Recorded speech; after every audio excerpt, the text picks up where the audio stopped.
काल आपण कंडक्टरचे प्रकार पाहत होते, मेटॅलिक कंडक्टर आणि कोणता दुसरा इलेक्ट्रोलाइटिक और आयनिक कंडक्टर. आता आपल्याला डेफिनेशन पाहायची आहे पुढची. लक्ष द्या, आपण स्टार्टिंगला काय पाहिलं होतं? स्टार्टिंगला पाहिलं होतं आपण what is mean bye conductor, what is mean bye insulator, what is mean bye semi conductor. आता बघा, कंडक्टर, इन्सुलेटर आणि सेमी कंडक्टर ह्या पूर्ण कॉन्सेप्ट आपल्याला लक्षात घ्यायचे आहे. पहा, with the help of valence bond theory, with the help of valence band theory. आता valence band theory मध्ये काय होते की तीन प्रकारचे कन्सेप्ट लक्षात येतात. कोणतं? एक असते कंडक्टर, एक असते सेमी कंडक्टर आणि एक असते इन्सुलेटर. आता दोन प्रकारचे बँड या व्हॅलेन्स बँड थेअरी मध्ये असतात. कोणकोणते असतात? Number first. कोणता असते पहिल्या नंबरचा? नंबर फर्स्ट असतो व्हॅलेन्स बँड आणि नंबर सेकंड कोणता असतो? Conduction band. आता ज्या वेळेस व्हॅलेन्स बँड मधून कंडक्शन बँड मध्ये इलेक्ट्रॉन जातील त्यावेळेस इट इज कंडक्टर. आता कंडक्टर कोणता असते, इन्सुलेटर कोणता असते किंवा सेमी कंडक्टर कोणता असते याच्यावर डिपेंड असते की तो कंपाऊंड, त्या कंपाऊंड मध्ये दोन जो बँड असतात दोन, त्या दोन बँड मधला फरक किती असते. म्हणजे फरक म्हटल्याबद्दल काय म्हणू आपण? Forbidden gap. तर काय म्हणतो आपण? फॉरबिडन गॅप किती असते, काय असते ते आपल्याला पाहायचं आहे. बघा, आता फॉरबिडन गॅप ज्यावेळेस फॉरबिडन गॅप खूपच कमी असेल त्यावेळेस तो कंडक्टरचं काम करते. जर फॉरबिडन गॅप खूपच जास्त असेल तर तो इन्सुलेटरचं काम करते. आणि फॉरबिडन गॅप जर दोघांमधला खूप कमी असेल तर तो सेमी कंडक्टरचं काम करते. हे पाहिलं होतं आपण.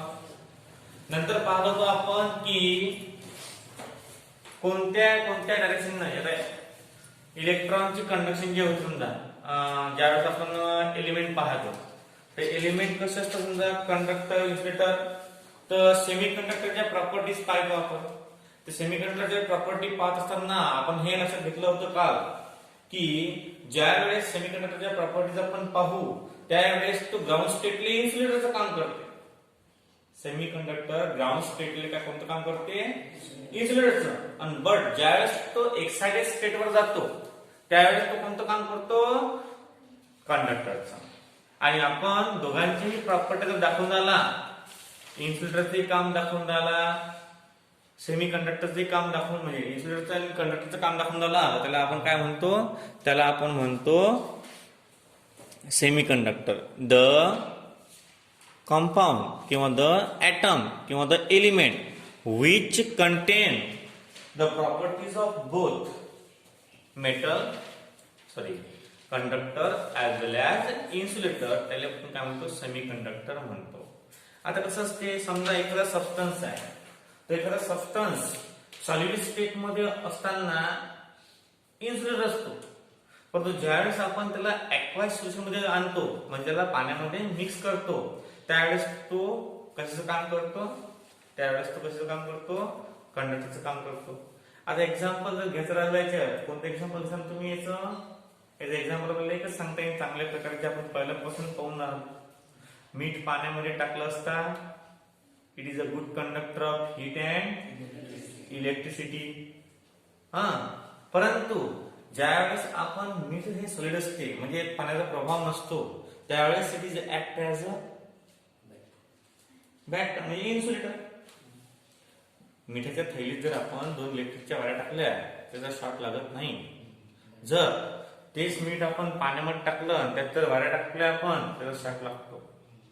म्हणजे कोणकोणते कसे कंपाऊंड की जे सॉलिड स्टेट मध्ये इन्सुलेटर असतात आणि लिक्विड स्टेट मध्ये कसे असतात?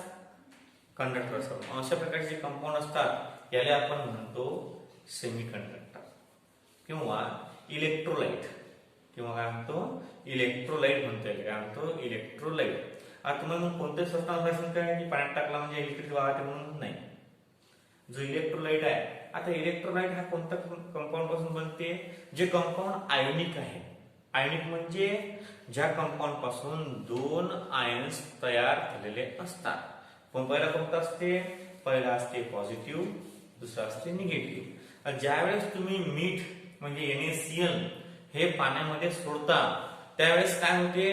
त्यावेळेस त्या Na आणि Cl मधला जो आयनिक बॉन्ड आहे तो आयनिक बॉन्ड काय होते? ब्रेक होते. आणि तो ब्रेक झाल्यावर Na पॉझिटिव्ह आयन आणि Cl निगेटिव्ह आयन स्टार्ट होते, म्हणजे अलग अलग डिसोसिएट होते. आणि that positive Na positive ions goes to the negative electrode and that Cl negative ion goes to the positive electrode of the battery. आणि अशा पद्धतीने काय होते? त्या खारट पाण्यातून काय होते? इलेक्ट्रिसिटी फ्लो होते. मग आपल्या मनात असा विचार येते खऱ्या वेळेस की समुद्र खरे आहे. मग असा कन्सल्ट मांडला होता 2 वर्ष पहिले विज्ञान प्रदर्शनीमध्ये की जेवढे समुद्र आहेत त्यात समजा 2 वायर टाकले बॅटरी तर गुड कंडक्टर आहे ते, त्यापासून आपल्याला हीट भेटू शकते किंवा एनर्जी भेटू शकते किंवा इलेक्ट्रिसिटी तयार करू शकतो आपण with the help of salt water. मग आता हा प्रयोग पुढे चालू आहे अजून की इलेक्ट्रिसिटी जनरेट करण्याचा एक माध्यम आहे ते कोण? समुद्राच्या लाटा त्याच्या जातील त्यात इलेक्ट्रिसिटी प्रोड्यूस होईल. खाऱ्या पाण्यातून जास्तीत जास्त विद्युतधारा पास होते असं म्हणणं आहे. मग अशा प्रकारचं आपण काल इलेक्ट्रोलाइट बद्दल पाहिलं. आता नॉन इलेक्ट्रोलाइट म्हणजे काय? आपला आजचा कन्सेप्ट आहे what is mean by non electrolyte. Non electrolyte. आता non electrolyte means what? Non electrolyte means what? The substance which does not flow electricity in the aqueous solution. जो सबस्टन्स पाण्यामध्ये टाकल्यावर ज्यातून इलेक्ट्रिसिटी फ्लो होत नाही अशा प्रकारच्या सबस्टन्सला आपण काय म्हणतो? Non electrolyte. काय म्हणतो? Non electrolyte. नॉन इलेक्ट्रोलाइट म्हणजे the substance whose aqueous solution have conductivity nearly the same as that of water are called as non-electrolyte.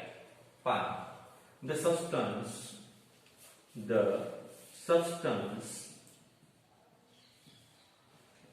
which electrical conductivity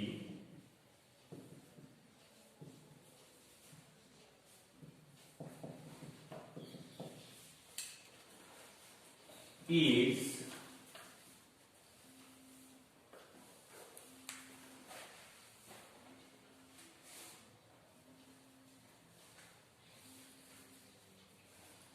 equal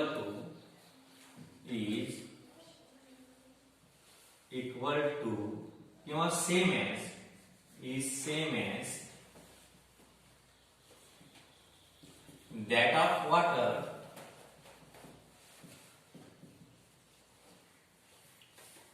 is called as non-electrolyte. It's called as non-electrolyte. Non-electrolyte म्हणजे काय की water तुम्हाला neutral आहे की water मध्ये conductivity आहे का? नाही आहे.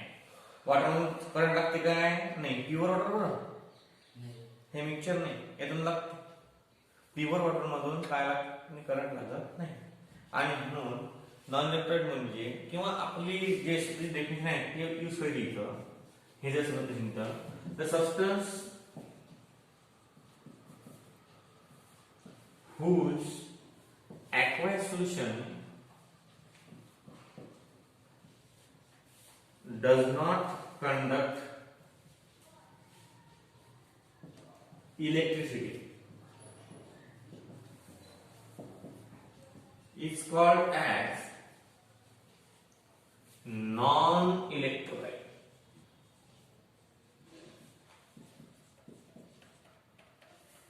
Is called as non-electrolyte. म्हणजे अशा प्रकारचा सबस्टन्स की जो पाण्यामध्ये टाकल्यावर इलेक्ट्रिक फ्लो होत नाही त्याला आपण काय म्हणतो नॉन इलेक्ट्रोलाइट. एक्झाम्पल सांगते की तुम्हाला याचं सुक्रोज आणि युरिया ETC. सुक्रोजच्या पाण्याच्या सोल्युशन मधून इलेक्ट्रिक फ्लो होत नाही आणि युरियाच्या पाण्याच्या सोल्युशन मधून सुद्धा इलेक्ट्रिक फ्लो होत नाही. कसं समजा ह्याच्यामधून आयन्स फॉर्म होत नाहीत ना, याच्यामध्ये आयन्स फॉर्म होत नाही. दोन्ही काय आहे मीडियममध्ये NH2 आहे NH2 आणि याच्यामध्ये काय आहे C हा हायड्रोजन आणि कार्बन. पण दोघांमध्ये जर पॉझिटिव्ह निगेटिव्ह आयन्स तयार झाले तर इलेक्ट्रिक फ्लो होईल. जर पॉझिटिव्ह निगेटिव्ह म्हणजे हे आयन्सच नाहीये तर इलेक्ट्रिक फ्लो होणार का नाही. मग असा प्रकार सबस्टन्स जो आहे आता ह्या पहिल्यापेक्षा डिफरन्स सोपी दुसरी कशी the substance whose aqua solution does not conduct electric त्याला म्हणतात नॉन इलेक्ट्रोलाइट. काय म्हणतात नॉन इलेक्ट्रोलाइट. आणि आपली इलेक्ट्रोलाइट डिफिनिशन काय आहे the substance whose aqua solution conduct electric is called as electrolyte. म्हणजे आपण मिळते कोणाचं इलेक्ट्रोलिसिस आणि नॉन इलेक्ट्रोलिसिस मिळते डेफिनेशन तयार केली. जर असेल तर डज नॉट येणार नाही, नसेल तर डज नॉट येणार. आता बघा पुढची डेफिनेशन आहे आपली इलेक्ट्रोलाइट.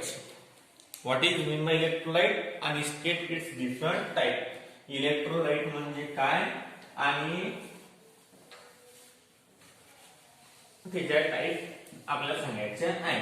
आता इलेक्ट्रोलाइट डेफिनेशन पहिलेच पाहिलं आहे काय आहे की अशा प्रकारचा सबस्टन्स की जो पाण्यामध्ये मिसळला असता त्यातून इलेक्ट्रिसिटी फ्लो होते त्याला आपण काय म्हणतो इलेक्ट्रोलाइट म्हणतो. काय म्हणतो इलेक्ट्रोलाइट.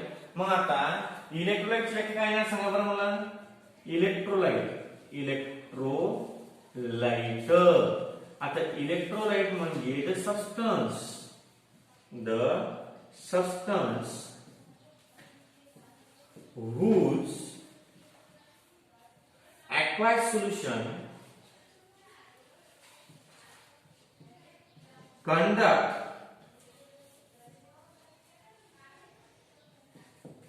electricity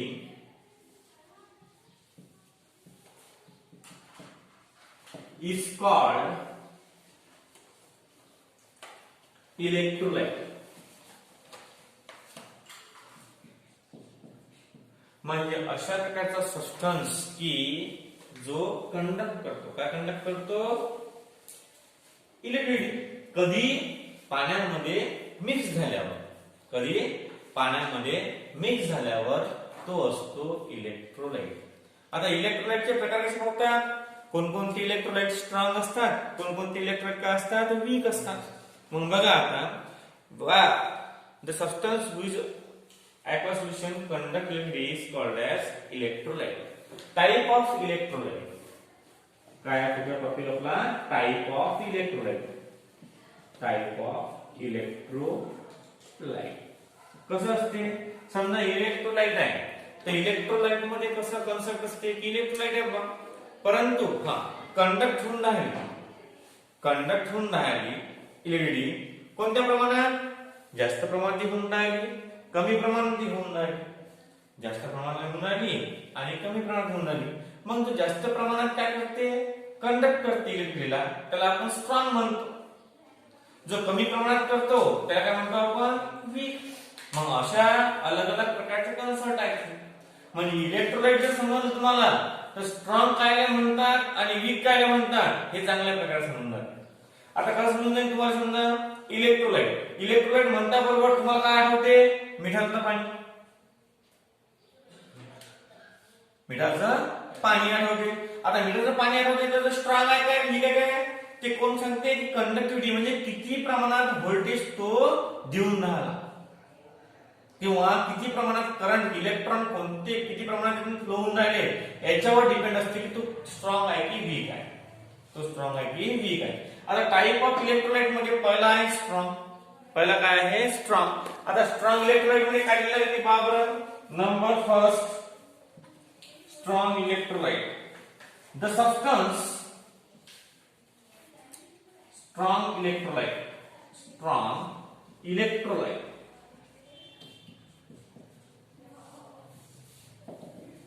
याच्यामध्ये पहिला point,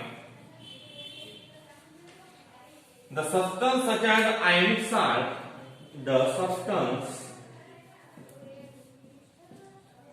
such as ionic salt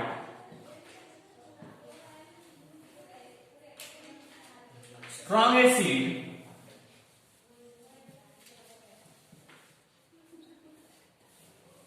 or base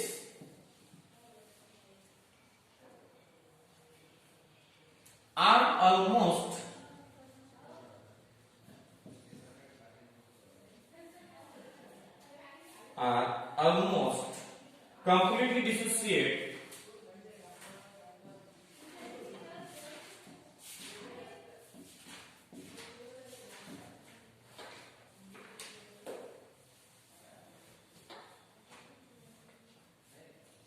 in aqueous solution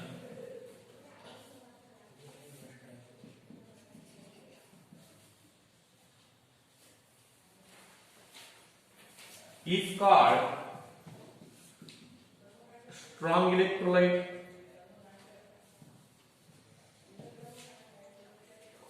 Number second,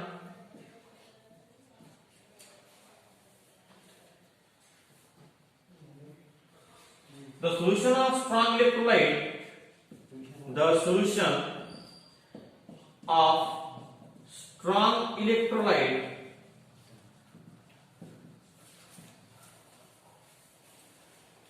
exhibit high conductivities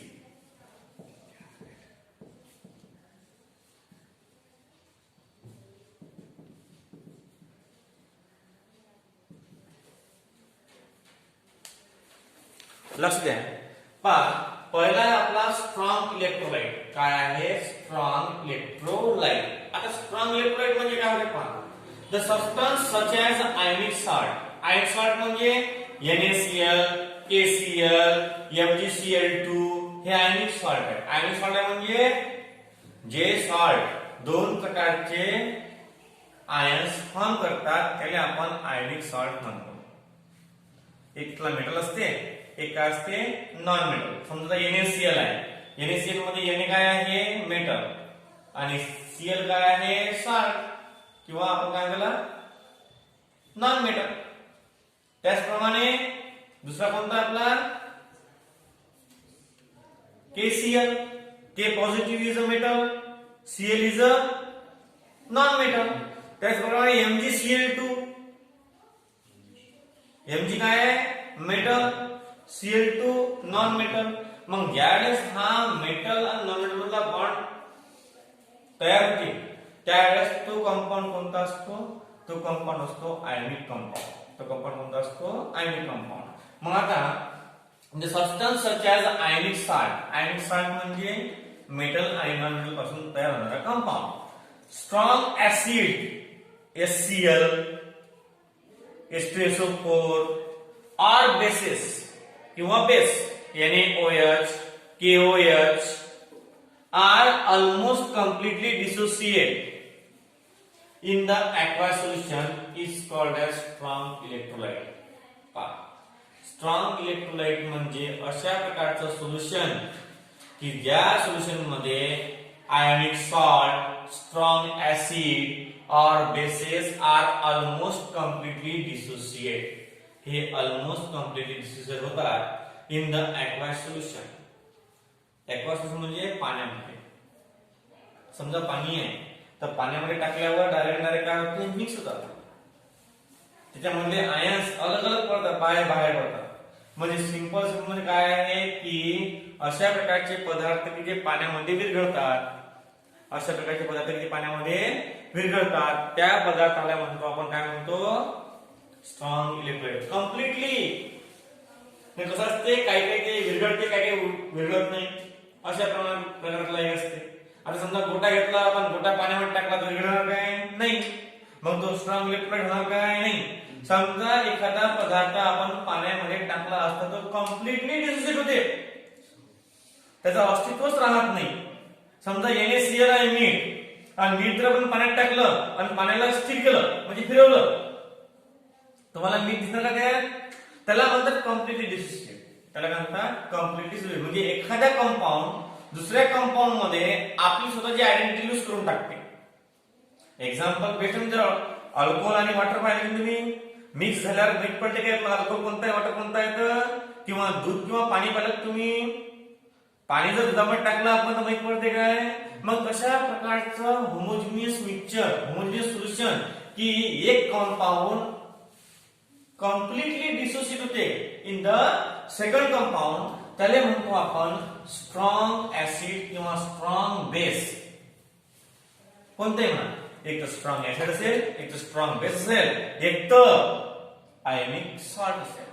या तिघांपैकी कोणताही कंपाऊंड जर एखाद्या सोल्युशन मध्ये कम्प्लिटली डिझॉल्व्ह होत असेल तर अशा प्रकारच्या कंपाऊंडला आपण स्ट्रॉंग इलेक्ट्रोलाइट म्हणतो. काय म्हणतो आपण? Strong electrolyte. बघा सेकंड आहे the solution of strong electrolyte exhibit high conductivity. आता कम्प्लिटली डिसोसिएट होऊन राहतो म्हणजे खूप प्रमाणात पॉझिटिव्ह आयन्स आणि खूप प्रमाणात निगेटिव्ह आयन्स घेऊन राहतात.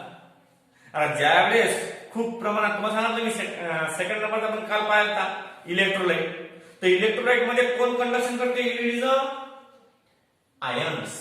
कोण करते? आयन्स. तर इलेक्ट्रॉन कार्य काय? नाही. इलेक्ट्रॉनचं काम असते त्यामध्ये नाही. मेटॅलिक कंडक्टर मध्ये इलेक्ट्रॉन इकडे तिकडे पळतात, परंतु आयनिक कंडक्टर मध्ये किंवा इलेक्ट्रोलिटिक मध्ये काय होते?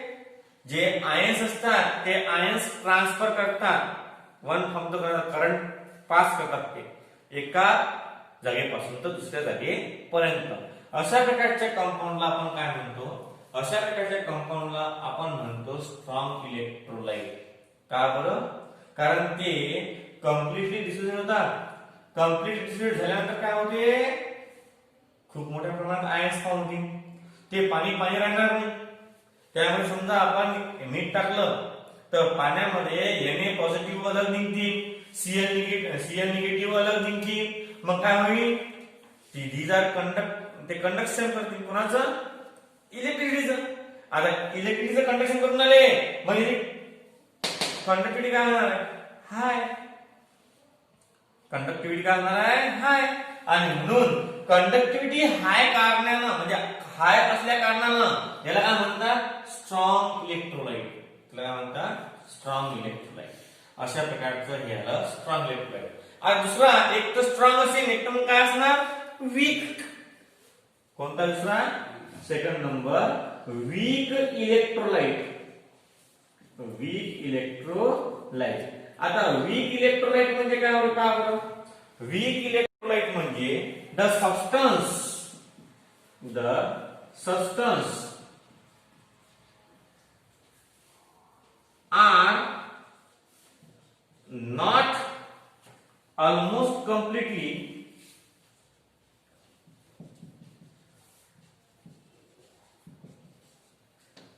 dissociate into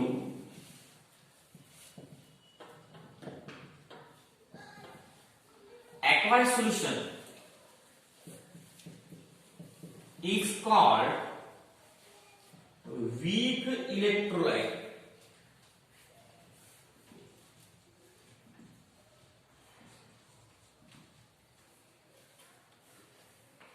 Weak electrolyte. The solution of weak electrolyte exhibit lower conductivity. The solution of weak electrolyte exhibit low conductivities. लक्ष द्या. दुसरा कोणता कॉन्सेप्ट आपला? वीक इलेक्ट्रोलाइटचा कॉन्सेप्ट आहे. आता वीक इलेक्ट्रोलाइटचा कॉन्सेप्ट काय म्हणते? वीक इलेक्ट्रोलाइट बघा, the substance are not almost completely dissociate. समजा हा इलेक्ट्रिसिटी फ्लो होऊन नाही, नो डाऊट इलेक्ट्रिसिटी फ्लो होऊन राहिली, पण तो कम्प्लिटली डिसोसिएट नाही होऊन राहिला त्यात. समजा आपण एखादा बीकर घेतला आणि त्या बीकर मध्ये समजा एखादा सबस्टन्स ठेवला,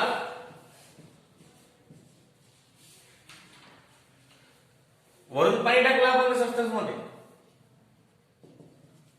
आता पाणी टाकल्यावर काय झालं, यातले काही काही मॉलिक्यूल डिसोसिएट झाले, फक्त काही काही मॉलिक्यूल राहिले. मग तो कम्प्लिटली डिसोसिएट झाला काय, त्याचं कन्व्हर्शन कम्प्लिटली पाण्यामध्ये झालं काय, नाही. आता कम्प्लिटली पाण्यामध्ये डिसोसिएशन झालं नाही म्हणजे as compare to electrolyte, strong electrolyte, त्याच्यामधले पार्टिकल जास्त कंडक्टिव्हिटी दाखवतील का, नाही. मग हा काय होईल, याची कंडक्टिव्हिटी काय होईल, लो होईल. कंडक्टिव्हिटी काय होईल, लो, कारण कम्प्लिटली डिसोसिएट झालं का नाही, कम्प्लिटली डिसोसिएट झालं का नाही. समजा एखाद्या वेळेस आपण अभ्यास करायला बसलो, आपला फुल अभ्यास झाला, तुम्ही कोणताही प्रश्न विचारला पाठामधला तो पाठ होते, त्याला म्हणतात कम्प्लिटली डिसोसिएट. समजा आपण करायला बसलो पाठांतर आणि त्यातले 2-3 क्वेश्चन राहिले, आपण काय म्हणतो, नाही हे राहिलंच, हे आपल्याला जमत नाही. मग काय होते, मार्क्स कमी भेटते. मार्क्स कमी भेटले म्हणजे काय होते, कंडक्टिव्हिटी लो. तुमची कंडक्टिव्हिटी आहे ती काय होते, लो होते. आणि हाच फरक आहे स्ट्रॉंग इलेक्ट्रोलाइट आणि वीक इलेक्ट्रोलाइट मध्ये. वीक इलेक्ट्रोलाइट जास्तीत जास्त प्रमाणात त्यातले जे मॉलिक्युल्स असतात त्यातले डिझॉल्व होतात कशामध्ये, पाण्यामध्ये. आणि वीक इलेक्ट्रोलाइटचे जे मॉलिक्युल्स असतात ते लवकरात लवकर डिसोसिएट होत नाही. त्या कारणानं as compare to strong electrolyte, low आपल्या वीक इलेक्ट्रोलाइटची कंडक्टिव्हिटी कशी असते, लो असते. आणि कंडक्टिव्हिटी लो असल्या कारणानं याला नाव पाडलं वीक इलेक्ट्रोलाइट. काय पाडलं नाव, वीक इलेक्ट्रोलाइट. आता बघा, स्ट्रॉंग इलेक्ट्रोलाइट, वीक इलेक्ट्रोलाइट आणि नॉन इलेक्ट्रोलाइट ह्या आपल्या कन्सेप्ट झाल्या. बघा, पहिला आपण electrolyte, non electrolyte. Non electrolyte म्हणजे काय होते, the substance whose aqueous solution do not conduct electricity is called as non electrolyte. म्हणजे पाण्यामध्ये जर एखादं सोल्युशन टाकलं आपण, जर ते कंडक्शन दाखवत नसेल तर त्याला आपण नॉन इलेक्ट्रोलाइट म्हणतो. ते कंडक्शन दाखवत नसेल तर त्याला काय म्हणतो आपण, नॉन इलेक्ट्रोलाइट म्हणतो. जर एखादा सबस्टन्स पाण्यामध्ये टाकला आणि त्यातून जर विद्युतधारा म्हणजे इलेक्ट्रिसिटी वाहत असेल तर त्याला काय म्हणतो आपण, इलेक्ट्रोलाइट. जमलं. आता इलेक्ट्रोलाइट झाल्यावर आपण एक्झाम्पल म्हणजे 2-3 टाईप पाहिले. Number first strong electrolyte, number second weak electrolyte.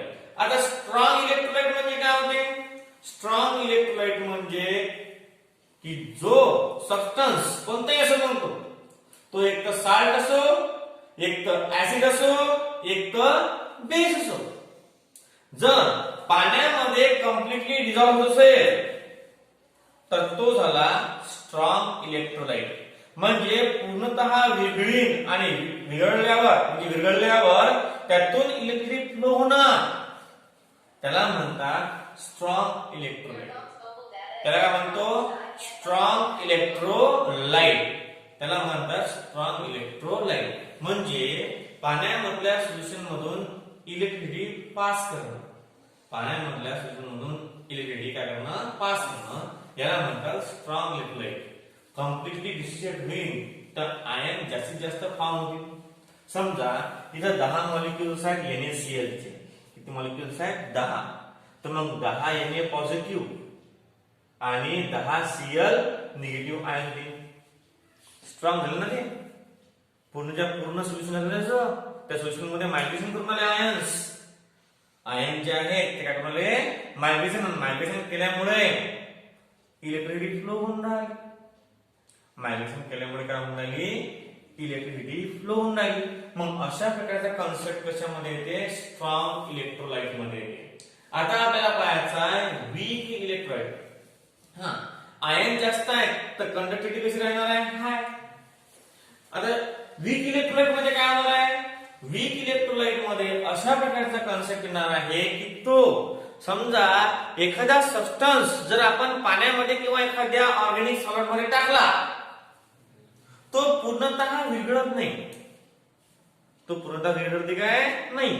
आता पूर्णतः विरघळलाच नाही तर त्यामध्ये जे कंपाऊंड आहेत, आयन्स आहेत, ते as compare to strong electrolyte कसे राहतील, कमी राहतील ना.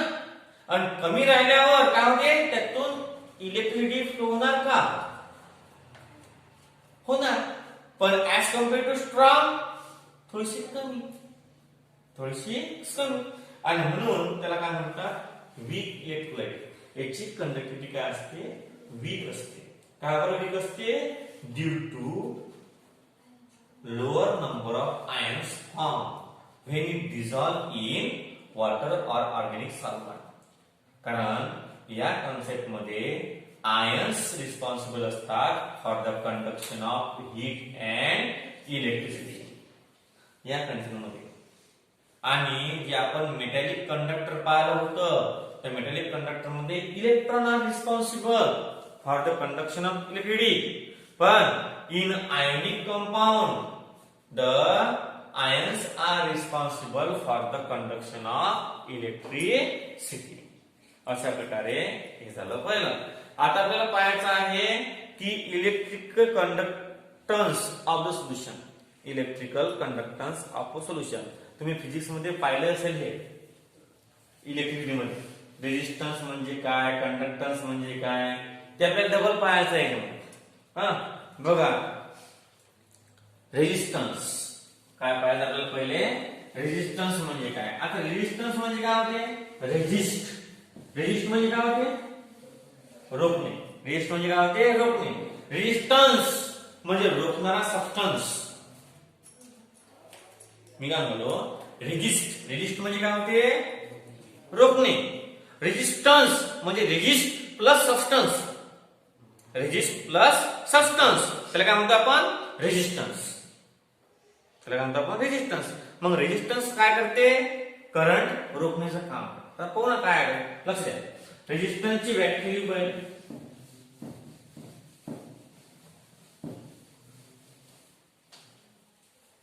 Electrical resistance of a conductor is equal to the electric potential difference divided by the electric current. Resistance.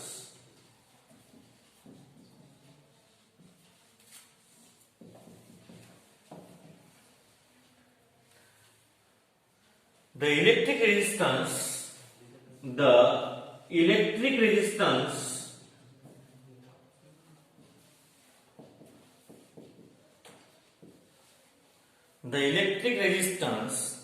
of a conductor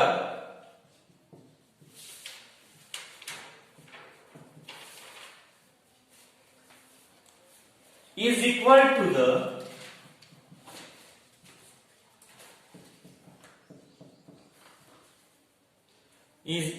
to the potential difference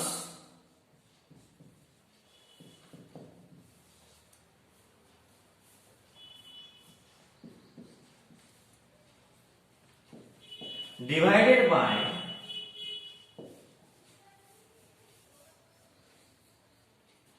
electric current.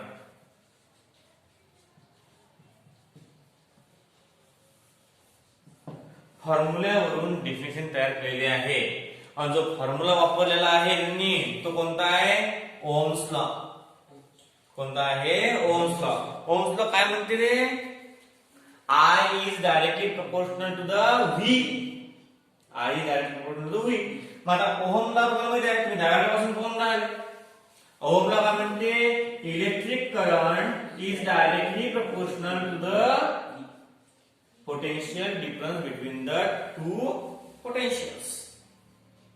म्हणजे विभवांतर जे असते की दोन याच्यामध्ये समजा विभव आहे म्हणजे हे रॉड आहे.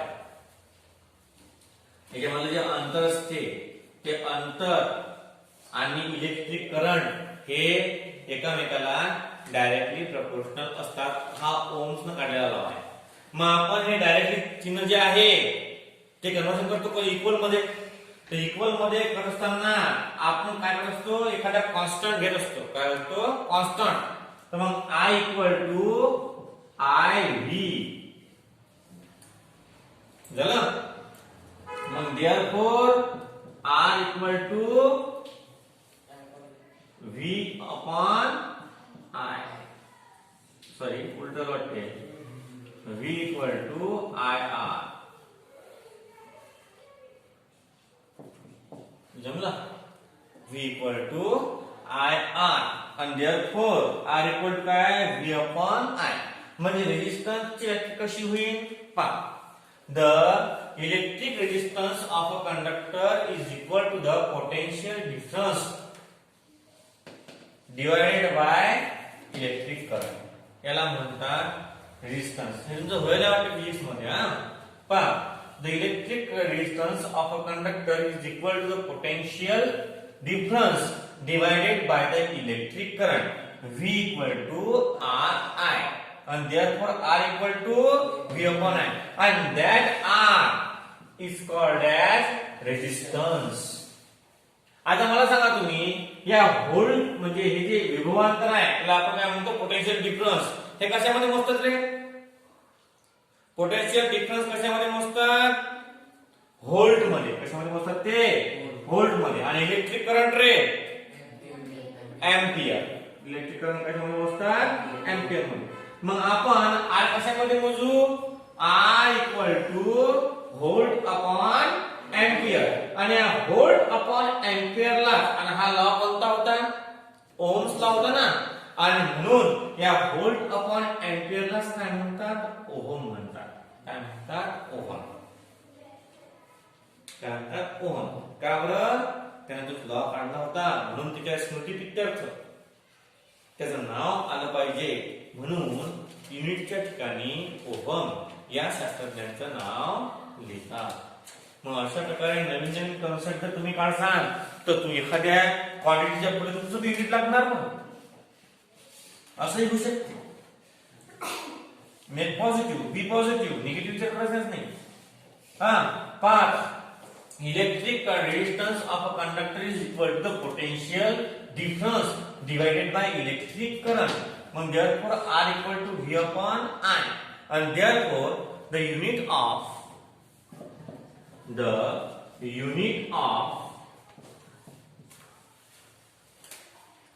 resistance is काय असते रे? ओहम. काय असते? ओहम. आणि ओहम म्हणजे काय रे? Ohm equal to V upon A म्हणजे व्होल्ट अपॉन एंपियर.